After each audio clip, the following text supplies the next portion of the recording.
ఇద్దరు స్నేహితుల మధ్య సంభాషణ.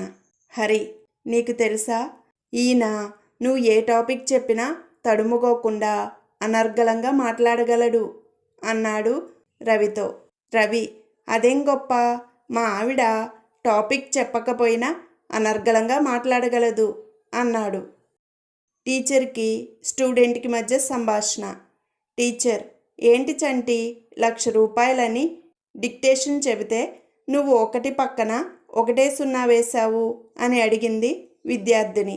విద్యార్థి, మొన్న మీరే కదా టీచర్ 5,00,000 అంటే 5 పక్కన 5 సున్నాలుంటాయని అన్నారు అని అన్నాడు. టీచర్, అవును అన్నది. విద్యార్థి, మరి ఆ లెక్కను చూసుకుంటే 1,00,000 అంటే ఒకటి పక్కన ఒక సున్నానే కదా టీచర్ ఉండేది అని అన్నాడు. టీచర్ అని నోరెళ్ళబెట్టింది. సుబ్బారావుకి దొంగకి మధ్య జరిగిన సంభాషణ.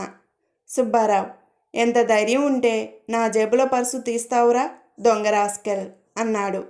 దొంగ, ఇది నిజమైన దొంగతనం కాదు సార్, జస్ట్ ప్రాక్టీస్ మాత్రమే అన్నాడు. శశాంక్, కార్తీక్ బాగా మందు కొట్టి కారులో వెళ్తున్నారు.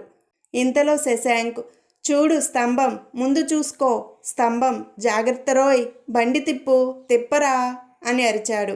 అయినా కారు స్తంభానికి గుద్దుకుంది. శశాంక్ ఆసుపత్రి పాలయ్యాడు.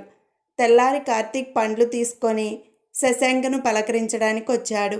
నేను చెబుతూనే ఉన్నానా కారు తిప్పమని, నా మాట ఎందుకు వినలేదు కోపడ్డాడు శశాంక్. నేనెలా తిప్పన్రా, స్టీరింగ్ నీ చేతిలో ఉంటే విసుగ్గా అన్నాడు కార్తీక్. కామాక్షి, ఉదయం సాయంత్రం 2 పూటలా ఒక్క అగ్గిపుల్లతో వంట చేస్తావా, నమ్మలేకపోతున్నాను. అదెలాగో చెప్పు, నేను పొదుపు చేస్తాను అన్నది మీనాక్షితో. మీనాక్షి, అదే మరి రహస్యం, ఎవరికి చెప్పకు మరి, ఉదయం వంట పూర్తయ్యాక స్టవ్ ఆఫ్ చేయను అన్నది.